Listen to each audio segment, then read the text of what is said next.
nome é Lara e eu te ajudo a abrir seu escritório do zero. Nesse vídeo, eu quero compartilhar com você os 4 erros mais comuns que todo advogado comete em início de carreira. Essa lista que eu vou te apresentar, ela foi tirada da minha experiência como advogada e como mentora de advogados em início de carreira. Eu quero então que você conheça esses erros e veja como é fácil evitá-los. Muito provavelmente, se você já começou sua carreira, deve já ter cometido algum deles. Eu sei que eu cometi vários, mas o importante é que eu aprendi com todos eles. Agora chega de conversa e vamos para o conteúdo. O primeiro erro mais cometido por jovens advogados é não se planejar. Não é à toa que esse erro está em primeiríssimo lugar da nossa lista e eu já venho muito falando sobre planejamento por aqui, né? É muito comum que aqueles alunos que se formam em direito com a intenção de advogar assim que passam na prova da OAB já comecem a exercer a advocacia. Mas olha, esse início ele é sempre muito complicado, especialmente se você não possui um conhecimento mínimo da advocacia em si. Afinal, a faculdade de Direito, ela nos dá preparação básica em teorias de matéria mesmo, mas não nos prepara de forma prática para a advocacia em si. Eu posso estar enganada, mas pouquíssimas faculdades brasileiras possuem em sua grade aulas de gestão, administração, gestão financeira, gestão de pessoas, marketing, negociação, empreendedorismo e inúmeras outras que são essenciais para um advogado. No final, o que acontece é que esses jovens advogados começam suas carreiras simplesmente apostando na atuação processual e muitas vezes se esquecem de observar sua advocacia como uma empresa. Ainda que você advogue sozinho ou sozinha, mesmo que não tenha um escritório físico, posso te afirmar que a sua advocacia ela é uma empresa. Pensa comigo, você precisa pagar tributos, você precisa captar clientes, você precisa divulgar os seus serviços, você precisa contratar e ser contratado e eventualmente você precisará de uma equipe ou de parceiros. É uma face dessa realidade, muitas vezes desconhecida e nova, que grande parte dos jovens advogados acabam por ignorar o viés empresário e empreendedor da advocacia. Nesse sentido, o primeiro erro que você deve evitar é não se planejar. Começar seu escritório ou sua carreira assim na tora, eventualmente, te trará algum problema. Então, planeje sua captação, seus contratos, sua forma de acompanhamento e controle de processos, sua gestão de equipe, de finanças, sua forma e canais de comunicação. Ponha tudo isso no papel e só após comece efetivamente a sua carreira de acordo com o que você traçou e planejou. Aqui vai uma dica extra. Você não precisa se ater ao planejamento inicial. Esse é o primeiro plano, uma diretriz, um caminho, e ao longo da sua carreira provavelmente, ele será mudado. O segundo erro que eu mais vejo jovens advogados cometerem é o de não se especializar.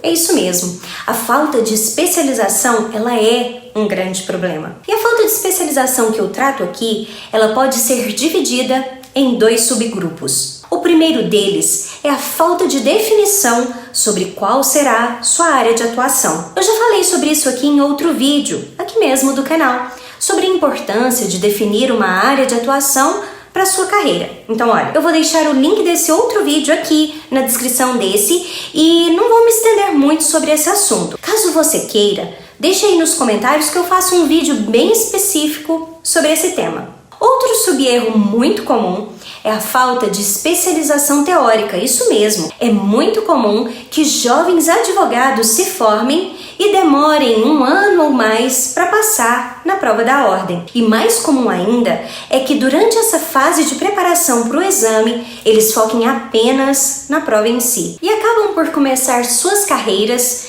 em meio a uma legislação que já mudou. Acredito que seja de conhecimento de todo jurista que nossas leis e, sobretudo, a interpretação delas muda a todo momento Então, é muito importante que você sempre prossiga estudando e se especializando. Por exemplo, se você optar por advogar no nicho tributário, faça uma pós-graduação ou até mesmo um curso de atualização. Pode ser EAD, te garanto que você vai se surpreender com as inúmeras mudanças de lei e de interpretações que ocorreram desde a época que você estudou essa matéria na faculdade.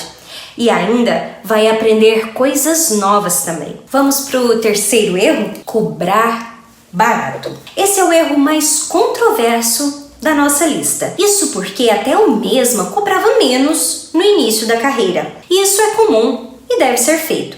Afinal, no começo da carreira, o que a gente mais tem é tempo disponível e o que menos temos são clientes. Diante desse cenário comum, vendermos nosso tempo e nossa experiência por valores mais baixos acontece mesmo. Contudo, manter esse pensamento pode ser um problema. Depois de quase 10 anos advogando, eu posso te afirmar que eu vi colegas que pautaram os seus honorários e seus clientes em valores maiores. E hoje, olha, eles estão recebendo honorários de 6 dígitos. E outros que cobravam pouco e depois de anos na advocacia, continuam ainda recebendo pouco e não cresceram. Isso costuma ocorrer pelo fenômeno que eu apelidei carinhosamente de fenômeno do puxamento. O nome é feio mesmo, né? Eu sei. O que acontece é que esse nome trata do que ocorre com esse fenômeno e eu vou te dar um exemplo. Se você cobrar R$5.000 para fazer um divórcio, provavelmente vai ser um pouco mais difícil encontrar um cliente, especialmente no começo da carreira, quando eles são escassos.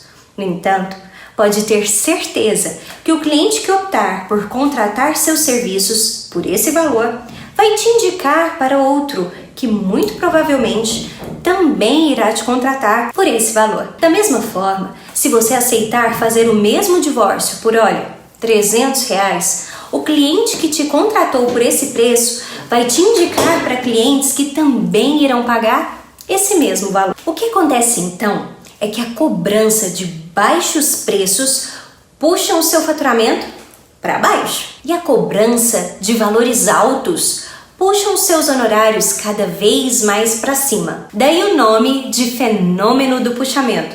Entendeu?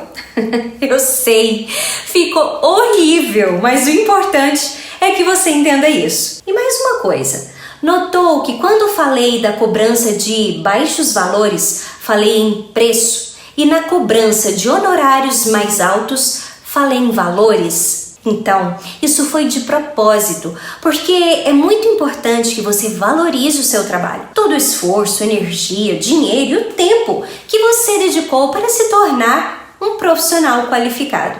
Recusar um cliente que não vê valor no seu trabalho e na sua preparação pode até parecer um vacilo, mas você vai ver que, na verdade, é um livramento. Entendeu aí o fenômeno do puxamento? Então vamos para o quarto erro: esperar o cliente aparecer.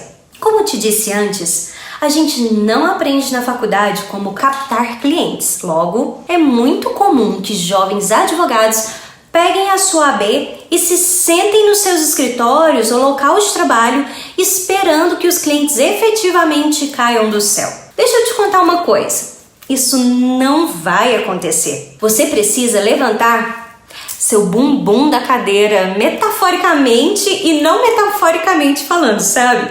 E ir atrás do seu cliente. Ainda assim, porque nós estamos dentro de um mercado muito competitivo. Numa sociedade em que praticamente todo mundo tem um familiar, um amigo ou um conhecido que é advogado, preciso que você também abuse desses seus contatos, mas que também se destaque.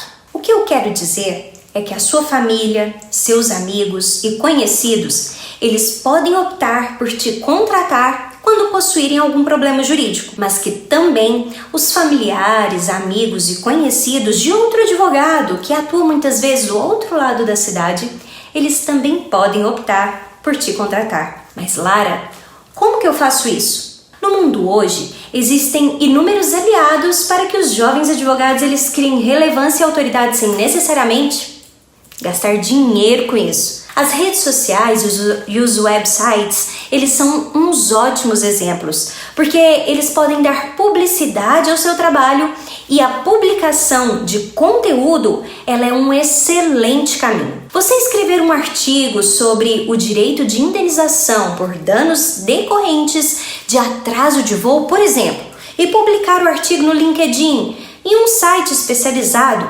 fazendo uma postagem remissiva lá no seu Instagram e nas suas outras redes sociais, com certeza vai demonstrar para as pessoas que tiverem acesso a essas postagens e que possuírem esse tipo de problema que você conhece e entende do assunto e que elas podem te procurar. Existem algumas técnicas interessantes para fazer a redação e a publicação de artigos na internet que podem ainda alavancar a sua captação. Comenta aqui embaixo se você tem interesse que eu faça um vídeo específico ensinando essas técnicas, tá? E aí, você já cometeu algum desses erros que eu listei aí? Ou conhece alguém que já cometeu algum deles? Teve algum problema decorrente desses erros, você ou quem cometeu? Comenta aqui embaixo e me diz também se você conhece outros erros comuns para a gente poder cada vez mais atualizar essa lista e ajudar mais jovens advogados a iniciarem suas carreiras. Eu queria abrir aqui um espaço para te agradecer por ter ficado comigo até o final desse vídeo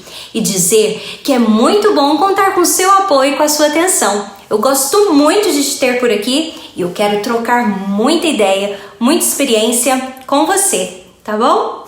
Um beijo e até o próximo vídeo.